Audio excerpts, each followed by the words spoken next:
We're going to start in about 5 minutes or so. Thank you for your patience, everyone.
We need one more minute. Thank you very much.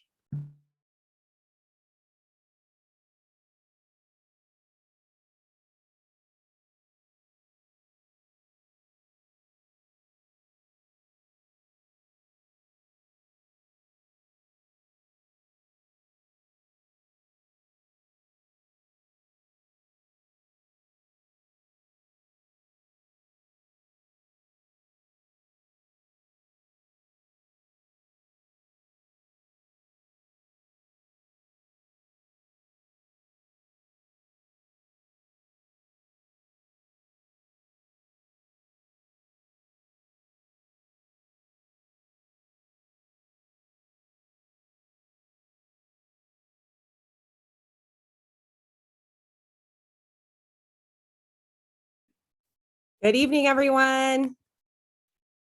Thanks for being here at our PTO meeting. We're on Zoom yet again, but hopefully this will be our last Zoom PTO meeting for a long time. So if you're out there, we just welcome you tonight. Thanks for being here. I'm Mary Beth Reffitt, principal at Allisonville. And I think I will go ahead and have our panelists introduce themselves, and then Dr. Buchanan Rivera is going to go ahead and start us off this evening.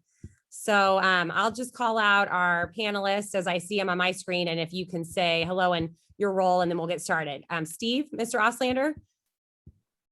Hey, I'm Steve Auslander. I'm an elementary technology teacher at Allisonville and Clearwater, and next year I'll be at Allisonville full-time, which I'm very excited about.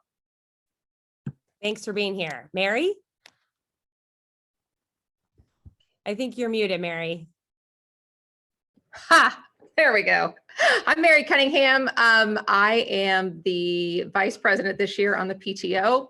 I have a third grader and a kindergartner at Allisonville, and I'll be filling in tonight for our president running the meeting who had a work conflict. So awesome. Thanks, Mary. Katie?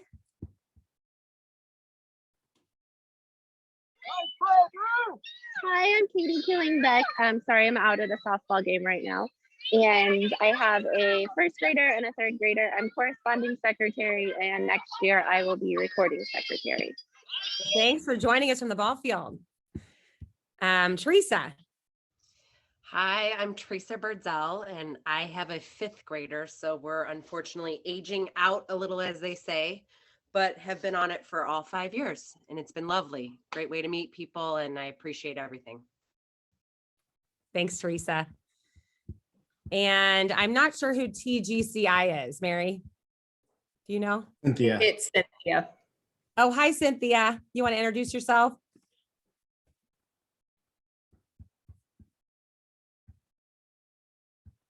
Cynthia is our treasurer. Maybe she can't hear us right now. Cynthia is our treasurer, so she's joining us as well. Okay, so I would like to say welcome to Dr. Erica Buchanan Rivera. Welcome to Washington Township, and then welcome to our PTO meeting. Dr. Buchanan Rivera has been here for a few months now, and she's been getting her feet wet in all areas, and she's been helping us in Allisonville in a lot of important and great ways. So we invited her to our PTO meeting tonight just to talk a little bit about her role in the district and what that means for us at Allisonville in the areas of diversity, equity, and inclusion. So Dr. Buchanan Rivera. Good evening. Thank you, everyone, for hosting me to talk about the DEI efforts, diversity, equity, and inclusion efforts that are happening across the district. My name again, Dr. Erica Buchanan Rivera, and I have been in DEI work for quite some time. However, my career in education actually started as a kindergarten teacher. I taught kindergarten students for quite some time before jumping into administration as an assistant principal, a principal within Lawrence Township. I was at Sunnyside School of International Studies, then went into a director of curriculum role, also served as a diversity consultant as well as trainer during that time while working on my doctorate. And my doctorate focused on creating inclusive environments, where I actually developed an instrument to measure inclusivity within schools.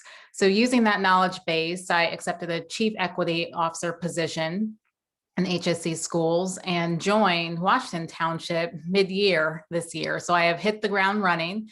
It has been great to meet so many people across the district. I will say it's also been awkward to start in the middle of a pandemic as you're meeting people with masks on, you're trying to get to know people as best as you can in this context.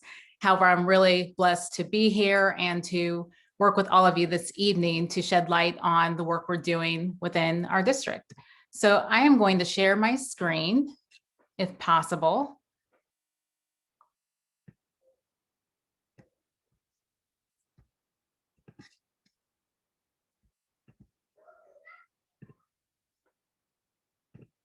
And talk a little bit about my role as a director of equity and inclusion. So I come into this work for a variety of reasons, and mostly stemming from my childhood experiences. Being one of the only students of color within schools, experiencing a lot of inequities, teachers who were not necessarily equipped to be culturally responsive really prompted me to think about being in leadership positions where I could solely focus on creating inclusive environments, spaces where students have a strong sense of connection as well as belonging in schools. And so within this role, I essentially am working to build the skill, will, knowledge, and capacity for inclusionary work across the district. When it comes to the will, helping our educators understand the importance of courageous conversations. When we see something that is not working in the best interest of our students, we have to be in a position to say something.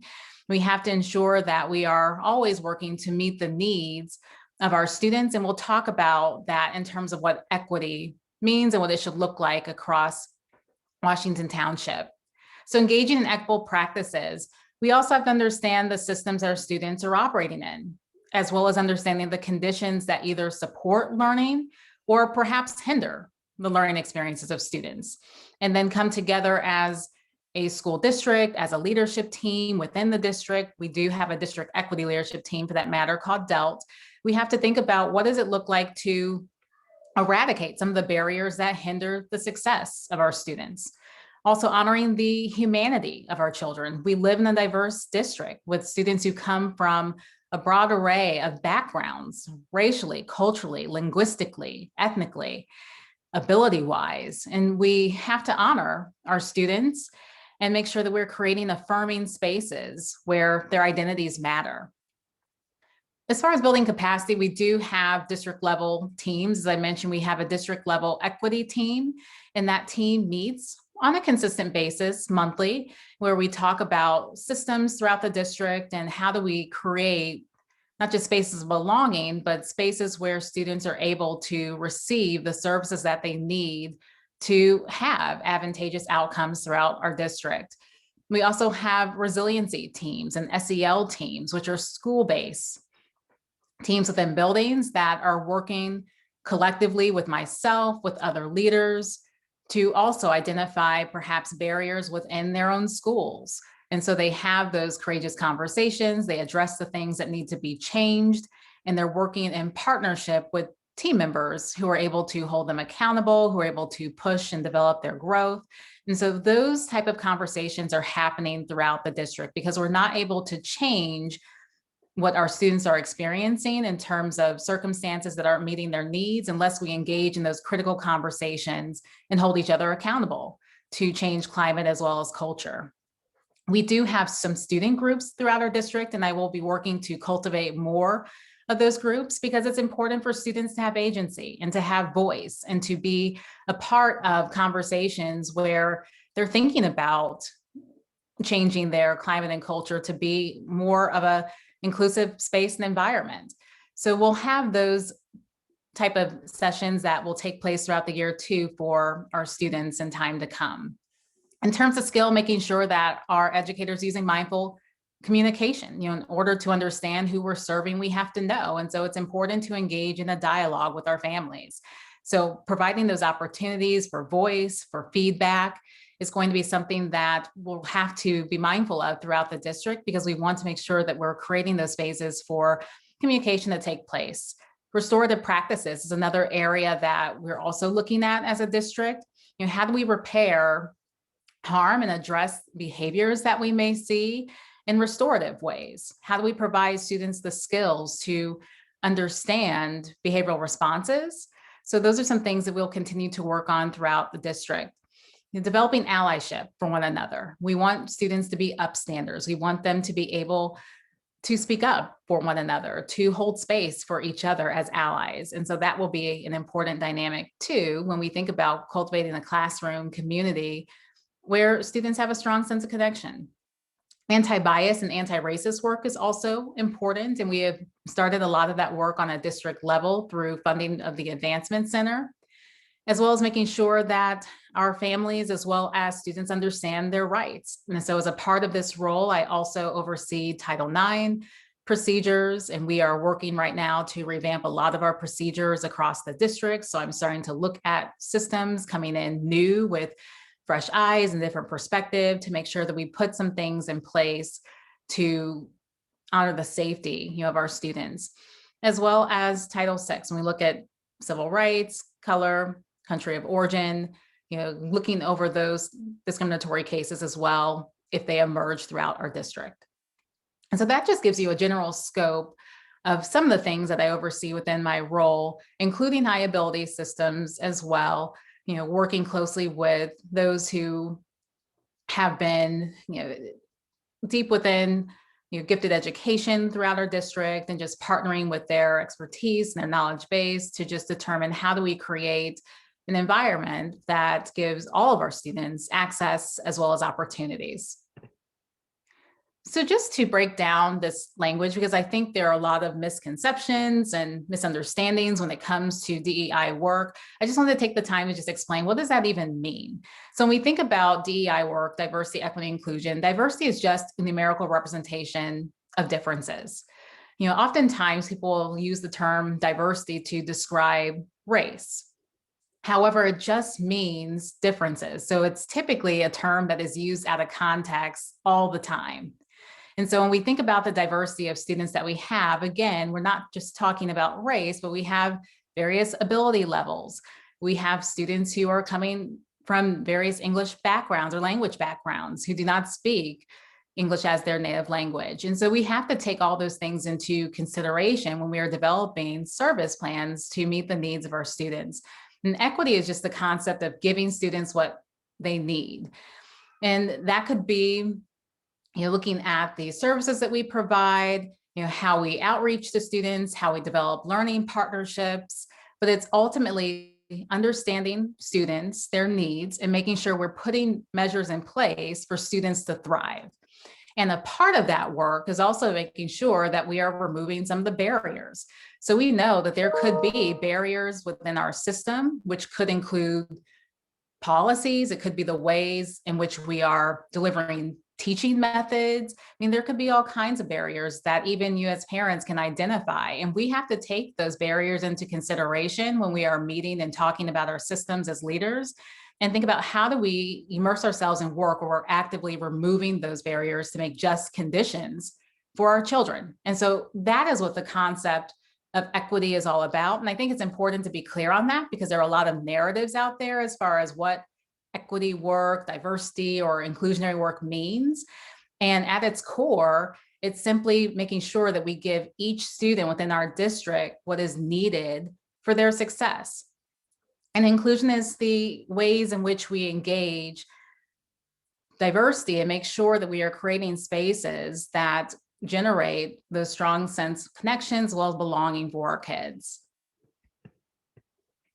And so when we think about the difference between equity versus equality, with equity, we're giving everyone what they need, as opposed to equality, we're giving everyone the same thing. And I think it's important to note that distinction, because I believe those words are typically used interchangeably at times. And so if I were to give a pair of shoes with an equality lens, I would give everyone the same size, whether it fits that individual or not. But with equity, I would think about your size, style, and color. So again, differentiating. And so with our students, we know that we want to give them equal access and opportunities. However, the pathway to get there for each student may look differently. And that's where equity comes into play. As a part of our district strategic plan, we're prioritizing equitable achievement, ensuring that we're able to provide, as mentioned before, student services, things that empower our students to see themselves as learners, to also have a love and a joy for learning. We're also looking at retention and hiring practices throughout our district. So I'm working very closely with our HR director, Mr. Kaiser, to ensure that we are looking into the talent that we're recruiting and bringing in diverse candidates, whether that is from a different racial background, ethnic, because again, diversity is just numerical representation of differences. We want to strengthen our partnerships. So throughout our district, we do have a community coalition that has been established. There are a lot of local agencies. There are parents as well as administrators who are part of that initiative. And we're specifically looking at how we are able to be a bridge, between schools as well as the community, and fiscal responsibility, making sure that we are using, our monies in a financially responsible way. So as mentioned, we do have resiliency teams. We have the community coalition, as well as a district equity leadership team that meets regularly, all to talk about these issues, and we're all in congruence with one another.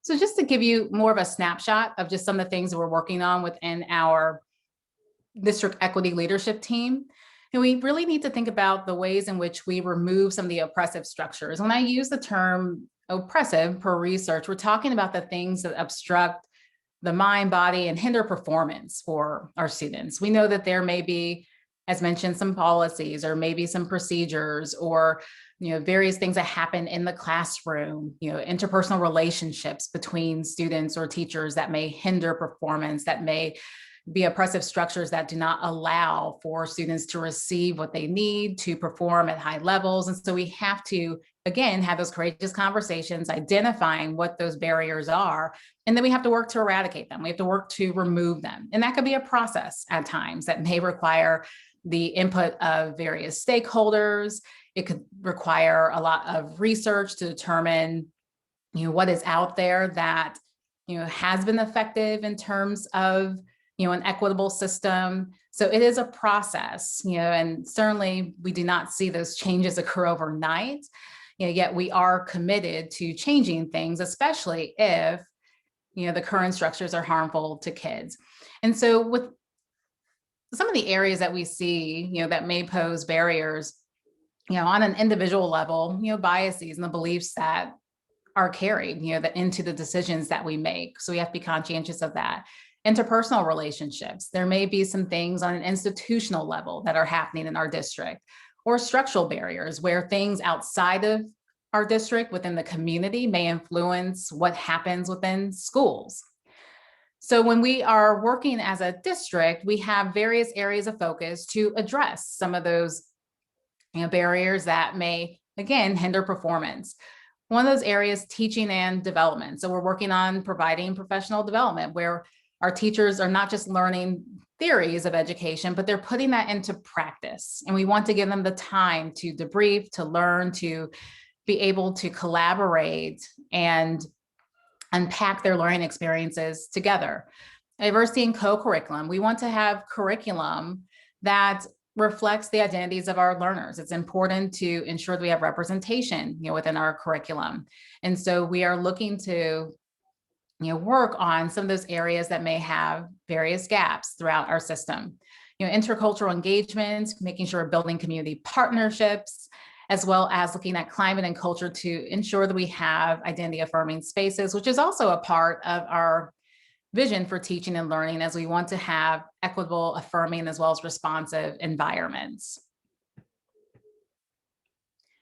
We recently had Cornelius Minor. He is a Brooklyn-based educator out of New York schools, and he does a lot of work surrounding literacy, equity, helping schools to become better partners with the community. And one of the things that he has said that has always stuck with me when I move forward within this work is that systems don't change because we identify that something is perhaps wrong. Systems change and we disrupt them. And so our district equity leadership team, we're committed to disrupting some of the systems that need to change, that need to perhaps be altered because they have not met the interests, of all of our students. And so we're really working hard as not just a district equity leadership team, but through our resiliency work, principals are included in that as well, to create equitable environments for students. So I appreciate the opportunity to share a little bit about that and to give you at least some context of some of the work that is going on behind the scenes. And we look forward to developing more experiences for our families even next year to tap into some of the community-based parenting caregiver series that we have.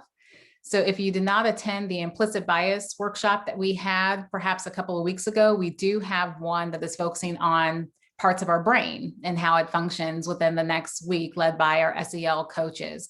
However, we're providing these opportunities because we want families and parents specifically to be on this journey with us.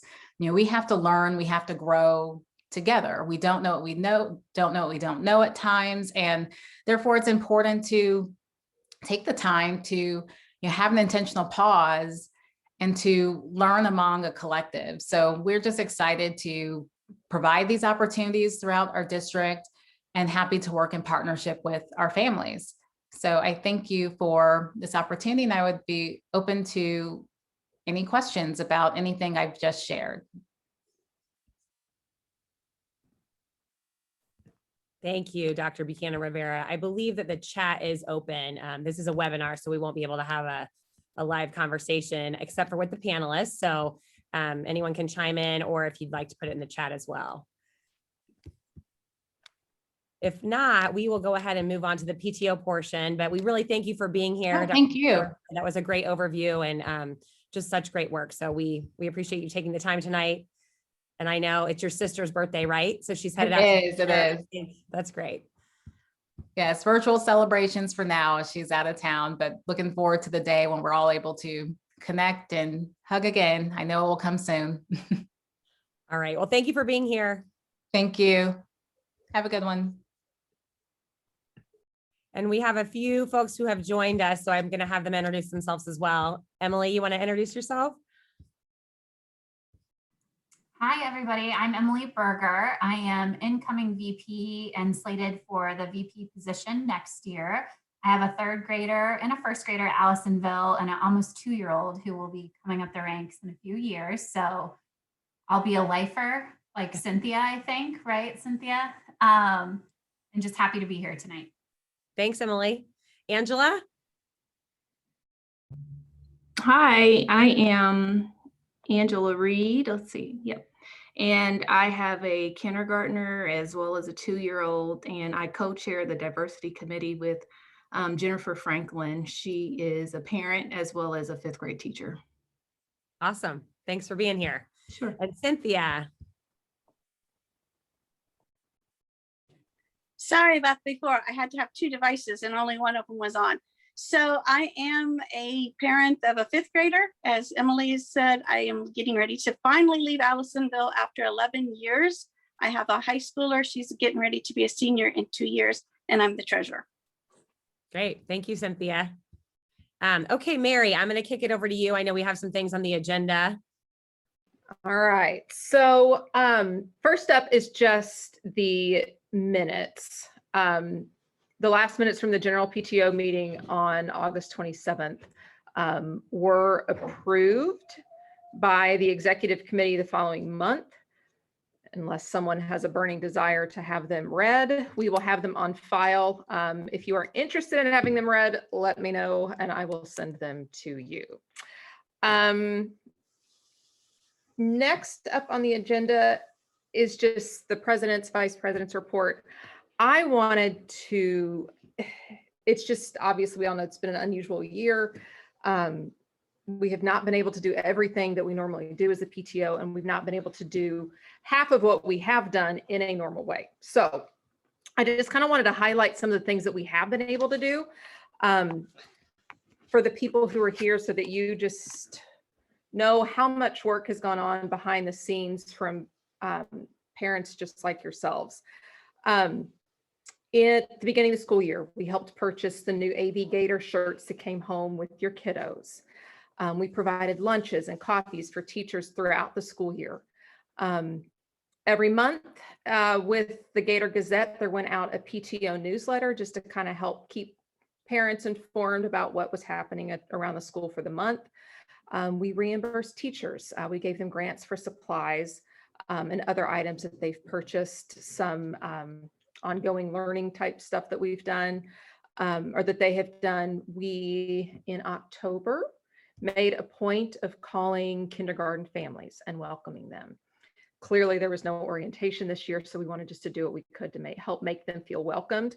Because I know if I'd been a kindergarten mom for the first time, I would have freaked out. So we organized the purchase of yoga mats from our, just to provide an outdoor way for kids to be socialized, but then the yoga mats also provided some social distancing, just like visualization for the kids. Kept their bottoms dry while they were on the grass. We purchased tents for outdoor classrooms. We hosted a virtual adult night Kahoot. Katie Killingbeck worked her tail off for that. We gave funds in January for Shannon Anderson to help with the Title I family night. And that was great if you're able to watch that. We did what we normally do for class parties. We distributed and purchased snacks and treats for all of the classrooms. We invited Kona Ice and hot chocolate trucks to come to the school and in different neighborhoods to try and build some community with the families that live there.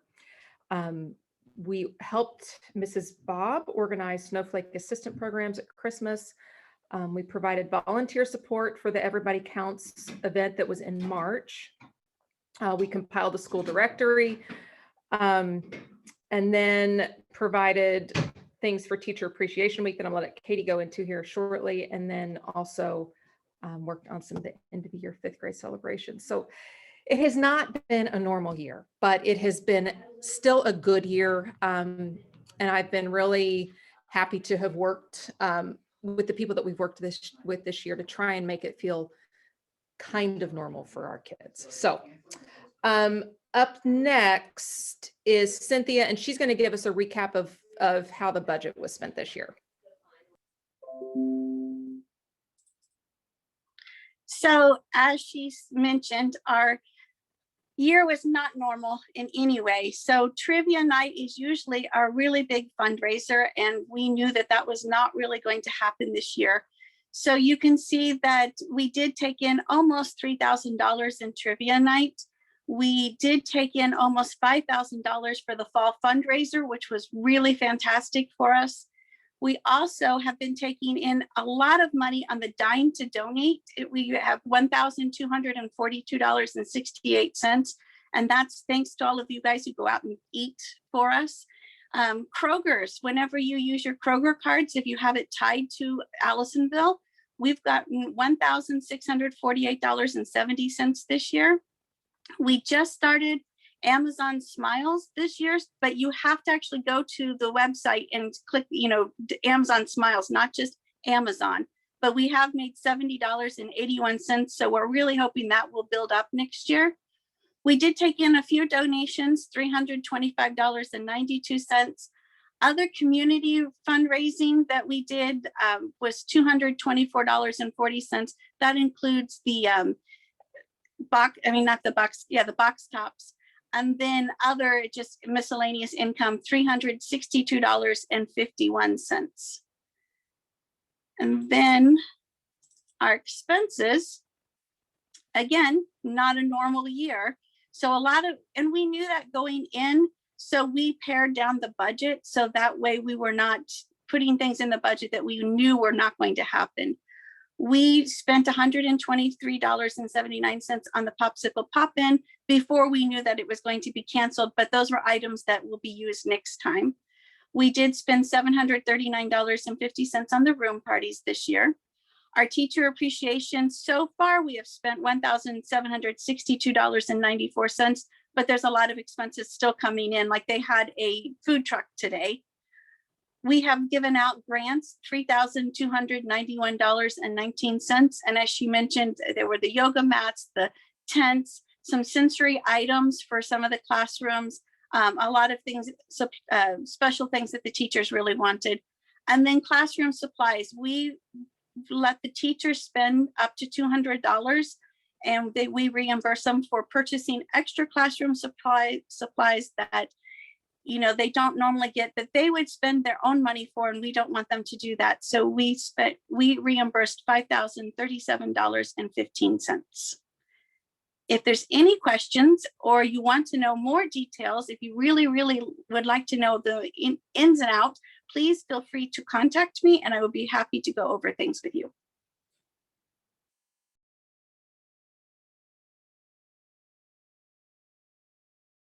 All right, Mrs. Reffett, you are up next.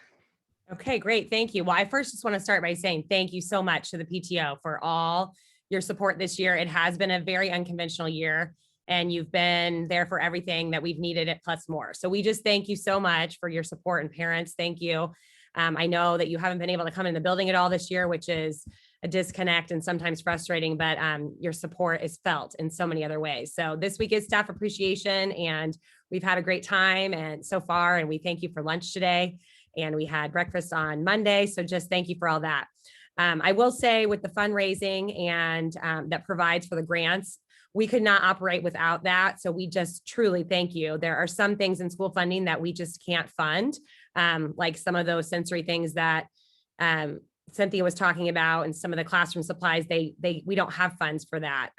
Just the way that the formula works out with the state. So if we didn't have you helping us with things, we wouldn't be able to provide some of that. And you've done some professional development for our teachers and then bringing in the visiting authors. That's not the type of thing that we would be able to fund without you. So we very much appreciate that. Okay, so I am going to go ahead and present next Elevate, which is the new teaching and learning vision for Washington Township. And the teaching and learning division at Central Office has been working on this in conjunction with teachers and administrators all year. And it was presented and adopted by the board on March 24th. So I want to make sure that I'm able to share what that means to everyone and where we're headed.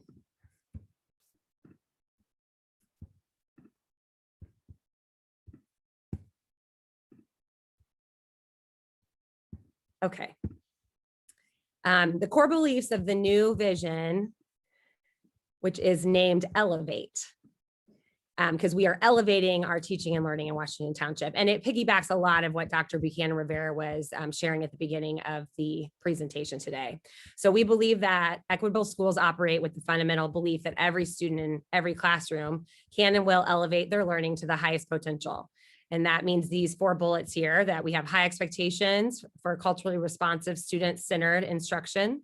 And you can see student-centered is underlined there as a key component, that our students participate in social, physical, and intellectually safe learning community where their identities and voices are affirmed, valued, and represented. So that's all students have their voices heard. And Dr. Buchanan Rivera talked about that earlier. A strong teacher and student learning partnership is cultivated with a balance of support, feedback, and productive struggle, which is that productive struggle is really important. We know that it gets hard. Curriculum can be hard. Things do get challenging, but we power through, we continue on. Productive struggle so students can grow in independence and self-efficacy. And when we brought our author, Shannon Anderson, thank you to the PTO. She did a lot of this growth mindset and the power of yet with students, which is that productive struggle. And then lastly, that our educators model a growth mindset and commit to purposeful collaboration and professional learning so that we are collaborating and learning together as well. This is the visual for Elevate. And you can see the 4 things that I talked about there: the student-teacher partnership, learning community, responsive instruction, and professional learning are all represented. Equitable student achievement. I'm not going to go through and read every single one. I'm just going to give you a little overview and you can read as I'm talking here, but successful implementation of this vision will ultimately prepare students for further education, the workplace, and a lifetime of learning. So students will demonstrate all these things. And you can see a lot of them mirror the IB principles that we have been following over the last 10 years in Washington Township of being open-minded, using a growth mindset, being critical thinkers, being problem solvers, using multiple pathways or inquiry to demonstrate learning, standing up against social injustice, or being a risk taker. So those are all still included here. Teachers and staff. Teachers and building leaders will have been under pressure by federal and state accountability, school improvement accountability, and district expectations for achievement. The goal of this transition to remove the low yield IB requirements from teaching and learning so we can better focus on those key priorities. So what that means is within IB, we had a lot of check the box things that we had to do. We had to submit several documents, reports. There was a lot of low yield here, a lot of things that sucked teachers' time, but didn't necessarily, and that took us away from the things that truly mattered. So by moving to Elevate and away from IB, we keep all the rich IB pieces, but take away some of these low yield requirements.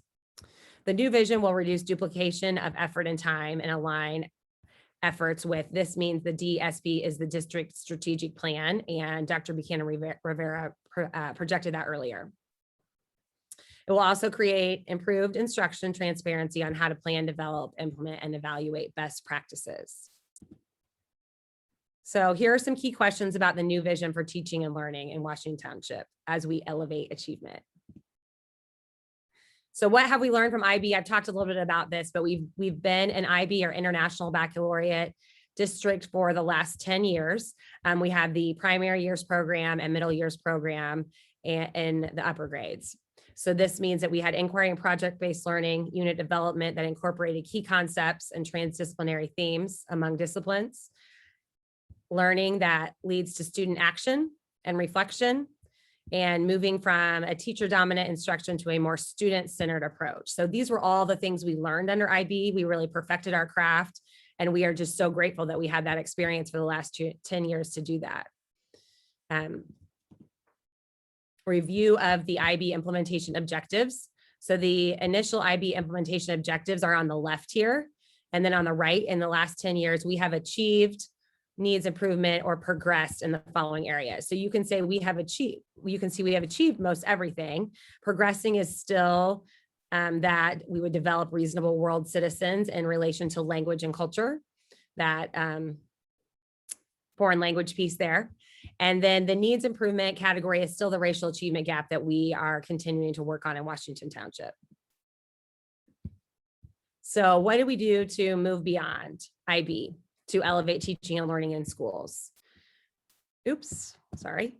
For the past year, as I said, we've been working and reviewing our current framework and looking forward to a new vision and mission for Washington Township. So upon analysis of data, it was determined that not all Washington Township students were excelling, and we see that in the achievement gap and some of the inequities that Dr. Buchanan Rivera addressed. So IB requirements were creating the restrictions below.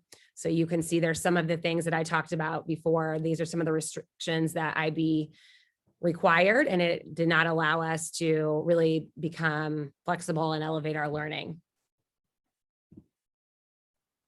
The financial implementation of moving from IB is that we will have a savings of $90,000 annually, which was dedicated previously to IB related fees. And we will redirect funds towards professional development, instructional support, and the cost of the change of IB related language and signage in certain schools. That's the savings we will have. Which instructional practices will we continue? All of these things will continue because we know this is just best practice. They live in the IB framework, but they live in the Elevate framework and in great frameworks throughout the United States in school. So inquiry, problem solving, using formative and summative assessments. Formative meaning we use assessment to inform our instruction, allowing for student voice, choice, and agency. Making sure we have differentiation for students, meaning we are meeting the needs of all students and we collaborate with our colleagues to do so. The curriculum is relevant to students' cultures. We have a global mindset, we're globally minded, and we're preparing students for a global world. Advancement via individual determination. AVID, this is a secondary term, and this is something that students receive at the middle and then high school level. Culminating projects that are based on student interest, which here our 5th grade exhibition is what that was called under the IB umbrella. We will still continue to have a great project that will be student interest and student driven. The use of STEM, or science, technology, engineering, and math. And as Mr. Auslander said, we are so happy that next year, for the first time ever, we will have our own STEM teacher. Mr. Auslander will be our technology teacher, but he'll also be doing all of these categories, science, engineering, and math as well. We will continue with multi-tiered systems of support, which formerly has been called RTI. You may have heard that term, or response to instruction and intervention. So response to instruction and intervention lives within the multi-tiered systems of support, meaning if a student needs, whatever student needs, we're going to give them that, and it may be at a different level than what their peer may need. The Spanish immersion program will continue at Willow Lake, and the IB diploma program is going to continue at the high school. That is going to continue. That is not going away. So what research supports the core beliefs of the new vision? John Hattie is a great educator and researcher, and he shared results from a powerful meta-analysis through the instructional practices. And you can see here's Hattie's learning outcomes. And then here's how we mirror that in Washington Township with the teaching and learning vision. So some of our staff will be reallocated in certain areas. So the current positions are on the left for the 2020-21 school year, and they will transition to these positions for the upcoming school year. So one of the bigger changes is that our world language instructional assistants who are teaching Spanish will move into an instructional assistant role. And we will not be teaching Spanish during the school day. We will instead have STEM with Mr. Auslander. We will, if we can, and we hope we can, when we can bring back after school clubs, we do plan to have a language club after school. So students will be able to access a second language that way. Our PYP IB coordinator, who is Mrs. Weger, she will continue in the role as media specialist. And this is for the middle school and high school and for the district level. What's the timeline? This transition will take place and start the next school year. And we've already been working quite a bit on the transition here at Allisonville. And then what changes will be unique to Allisonville? One change is that we are moving to a cluster grouping model for high ability, which means we will eliminate the self-contained model, which is known as the Compass class. And we will move to a cluster grouping model where students will be with like ability peers, but not in a homogeneous classroom that's self-contained. They will be in heterogeneous classrooms with their peers in the rest of the grade level. This is going to start in 3rd grade only for the 21-22 school year as a pilot in our district, but then we will be moving to that district-wide at Allisonville in future years. And COGAT and NWEA determination is how we determine cluster groups. We are adding an instructional coach, so our coaches are changing just a bit here. Our instructional coaches, Beth Stewart has always served in the role of math coach at Allisonville. She's going to be moving into the role of MTSS coach, or multi-tiered systems of support, and she'll be helping to implement all these changes in that role. Kathleen Ferguson will remain our literacy coach. Nichelle Jones, who's currently a 2nd grade teacher, she will be moving into the role of math coach, and we're excited about that. And then Pam Weger, who is our literacy specialist, you may not know this, but she coaches in the areas of writing and content being science and social studies through her work in the library. And last but not least, we are the Gators. We are AB. So that is all I have.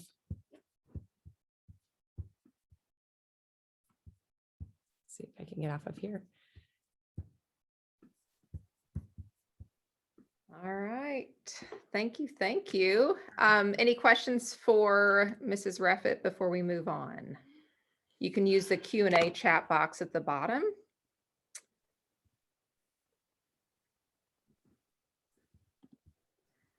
All right. Moving on. Angela, could you give us an update on the work that the Diversity Committee has been doing this school year for us? Yes. And again, Jennifer has been the leader, and she is unable to attend today, so I'm filling in for her right now. So it was created in the fall with the hope of the intention to increase parent participation and diversity for the PTO. So we started by helping the PTO with their mission and vision statements, which I'm sure you guys have heard it as well. Anyone that has questions, I'm sure can get that from you, Mary, or me. And then we are working to find ways to engage with parents and encourage participation. In February, we hosted a small group of parents and we had Can you hear me? We can hear you. Okay. Sorry, in February, we hosted a small group of parents for a Mardi Gras themed Parents Night In via Zoom with a live DJ and a comedian, and had raffle prizes. And we're looking forward to planning more events as we're allowed. And we also are looking for parents to help us out. So if any of you want to participate and help us in our efforts, please contact Jennifer or myself and we can get started. Thank you. Thank you. Appreciate it. All right. So let's move on to new business. The first thing up that we have up on our slate or on the agenda for today is just voting on the incoming slate for next year. We currently have one nominee for each position. So a simple, I think we can maybe do a raise. Steve, I'll let you fill in here. Maybe if everybody raises their hands for a yay. A nope. I think we have the chat is available. Is the chat Yeah. available? Okay. Available to So everybody. First, you have to ask if there's any nominees from the floor. are there any nominees from the floor? And you can answer that in the chat. All right. So as it stands, we have one nominee for each position. I am going to just read the incoming nominees for next year. And at the end, we can take a vote through the chat. You can type in yay for yes or Y for yay and for no, and that would be just fine. So I'm coming in as the president this next year. Emily Berger is slated as our incoming vice president. Marie McIntosh is our treasurer. Lisa Stocks will be the assistant treasurer. Katie Killingbeck is coming in as recording secretary. Jeree Slack is coming in as our corresponding secretary, and she'll be helping out with social media also. And then the fundraising officer will be Sean Scott. And the diversity and chair will be Jennifer Franklin and Angela Reed. So those are our elected positions. If you all could respond through the chat with a Y or an N.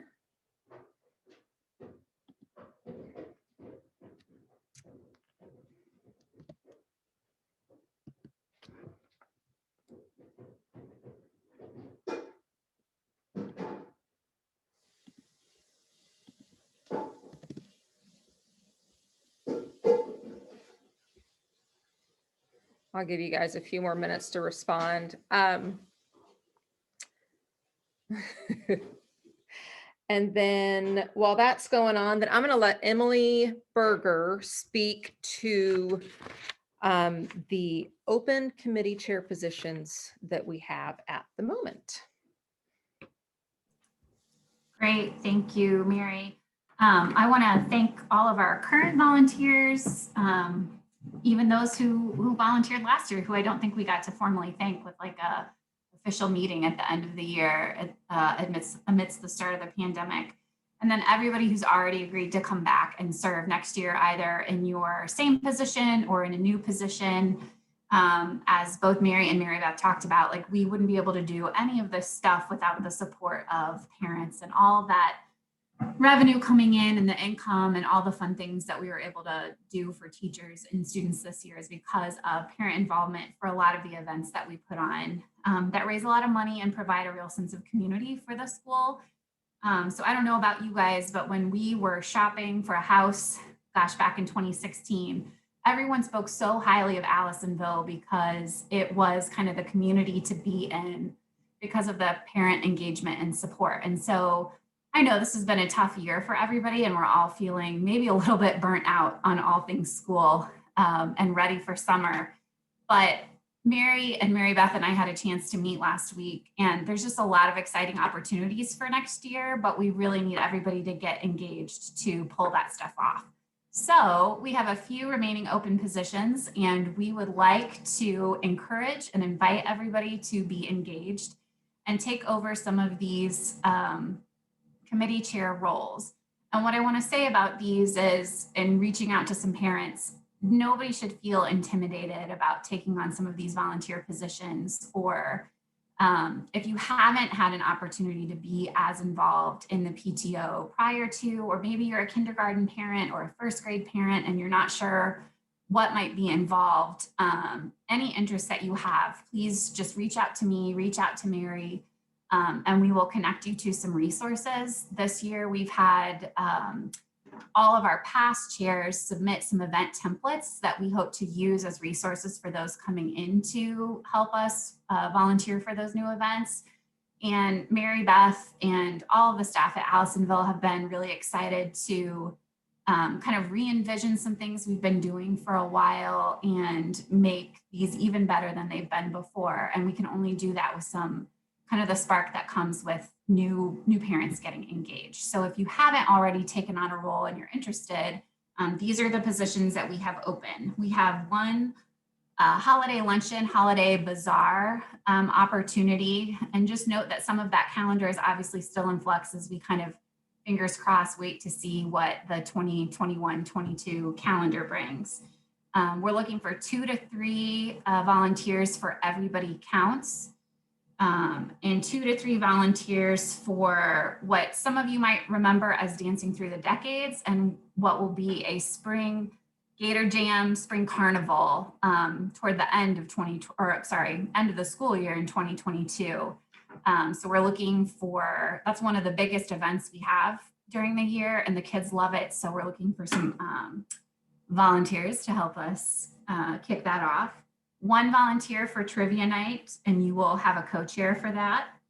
1 volunteer for parent council. You simply serve as the liaison between the district parent council group that meets monthly and the PTO by providing some written support reports about what's going on at the meeting and keeping everybody abreast of what's going on there.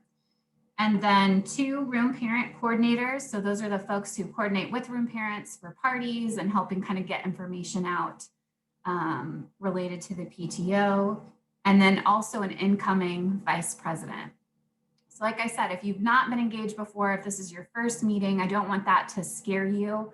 It's a really welcoming group, and everybody's here to help you feel like you can hit the ground running in whatever role you decide to take on. So like I said, if you have questions about what might be involved in some of those volunteer positions, or you want to raise your hand and get interested, we'd love to hear from you. Mary is available. You can also get our contact information through Mary Beth or the school if you need to reach out to us. So if there's any questions about anything, feel free to put them in the chat. Otherwise, I will let Mary take it back. Hey, real quick, participants, are you able to access the chat? I don't know if you could respond if you can't access the chat anyway, so it may be a moot question, but I'm just curious. Steve, could they respond in the Q&A to vote? We need a majority. The reason we're asking is that we need a majority vote to be able to. What I can do is I can go in and just make all the participants able to talk. That's just easier. Oh, yeah. I'll just do that. But I have it set up where participants should be able to have the ability to chat. So let me see. Just allow everybody to talk, I guess. All right. So I'm going to ask, All those, Give me 1 second. oh, okay. Wait till they all come on.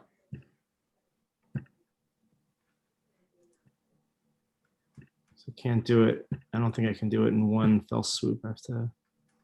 Oh, single, okay. do that. I did not access the chat, by the way. I don't know why. I'm sorry, guys. Okay. Everyone has the ability to unmute themselves now if they want. So Mary, you may just call one at a time.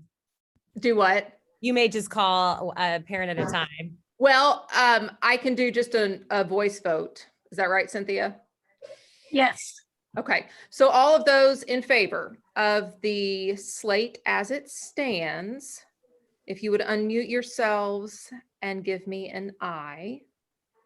Aye. Aye. Thank you very much. All of those opposed to the slate as it stands, if you could unmute yourselves and give me a nay. Cool. The slate has passed. All right. Zoom is fun, guys. Next up, I have Katie Killingbeck, who is just going to give us a quick summary of what's gone on this week for teacher appreciation, and as we are currently just smack dab in the middle of. I want to start by saying an extra special thank you to Heather Carpenter for getting all of this put together. Like, this is not an easy feat. We as a PTO got all of the themes together for each day, like the write a letter, write a poem, send a gift card if you can, that kind of stuff. I wanted to draw attention to the fact that this is not a random week that we decided. This is National Teacher Appreciation Week. And it's important that we make our teachers at AV feel just as loved as everyone else. So we organized the themes, we provided breakfast, we have a food truck coming, or it already came. I'm not sure which one. It came today. It was it came today. Yeah, and it was Mexican food. It was delicious. Right after Cinco de Mayo, it was perfect. Nice. And if you participate in Taco Tuesday, I mean, that's 3 days of tacos. Yep. And then I also wanted to say an extra thank you to everyone who helped get us gift cards for the raffle that I believe is happening tomorrow. I think we have a gift card for every staff member, and that was really important. So thank you so much from the PTO. And I'm done. All right. Thanks, Katie. I thought Megan Wilms was going to be on, but I do not see her. I can give a quick update on that, Mary, if you want me to. Yeah, if you want to just give a quick update on the 5th grade celebration. Oh, I'm here. Oh, you are? Okay. I'm sorry. Sorry, I'm under Megan Sims. Oh, I wondered. Okay. Yeah, yeah, if you want to go ahead and fill us in on what's been going on with the 5th grade end of the year stuff. Yeah, sure. We were able to do silhouettes this week where we trace all the kids' heads. I have a few more to make up, but we're going to be able to continue that tradition with where they'll be displayed at graduation and then get to come home.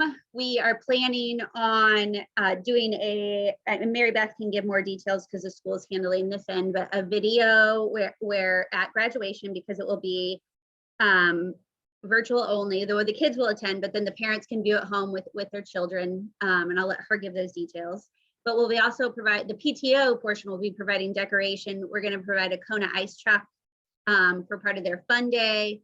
They will also have a field day. There are t-shirts. I don't think I've left anything else. Oh, there'll be a memory book, which we've collected answers from each of the kids on their best Allisonville memories, and that'll be put together in a book. And then part of the program will be what they want to be to grow up. So it should be a good event, or as best as it can be during COVID. So. Yeah, so it will still be on the last day of school like always, and we're going to run it just like we always have, except we won't have any spectators. So we'll be sure to video it, and then students can come home and watch it with their families that afternoon or that evening or even into the weekend. But they will come home. They will still get a t-shirt, a memory book, their silhouette. That will all come home as usual. And the last week of school for 5th grade to make it special because there were many things that weren't able to happen. They will be having their cardboard challenge, which is outside, weather permitting. And so families and parents can come and join them for the cardboard challenge, so long as they are wearing a mask and remain socially distanced. And then we will have a field day the next day for them, and then their 5th grade celebration. So they're really excited. They've already been working on things, and I think it's going to be just as great as it possibly can be in the year of the pandemic. All right. Thanks, ladies. Okay, that's it. We are wrapping up 1 minute past time. So for me, I run late, so that's pretty good. One final announcement for those of you who are currently or are going to be chairs for committees for the 21-22 school year. There will be a chair meeting at the end of July, so be on the lookout for information about that from us. And if no one else has any announcements or questions, can I get someone to move? Mary, I do have a question. I keep doing that. Sorry, guys. Oh, no, that's okay. A fellow kindergarten parent asked how to collect box tops and to turn in. The box tops are currently collected digitally. I think for what I usually do with it is there's an app that you put on the phone, whatever receipt that you have that has that purchase on it, you like, it's easy. You just scan the receipt, you take a picture of it, and then you submit it, and that's it. Maybe someone else can answer this. I'm not sure if they're actually accepting physical. No, they're not accepting the physical cardboard box tops anymore. It's all digitally through that app. Okay. All right. I would say from experience too, if you use like a delivery service, like an Instacart or Shipt or something, they do have a mechanism, if you're not getting like a tangible receipt with your order, that you can email that receipt to like a box tops email, and they will process that for you too. So I don't want that to be a deterrent for people not participating. Like as bad as I was at cutting box tops, I'm somehow worse at emailing my receipts to them. So just a heads up, you can do that, and maybe we'll send out a how-to. Okay. Yeah, we probably should. We can do that towards the beginning of the year. Anyone else? Any comments before I get someone to move to adjourn?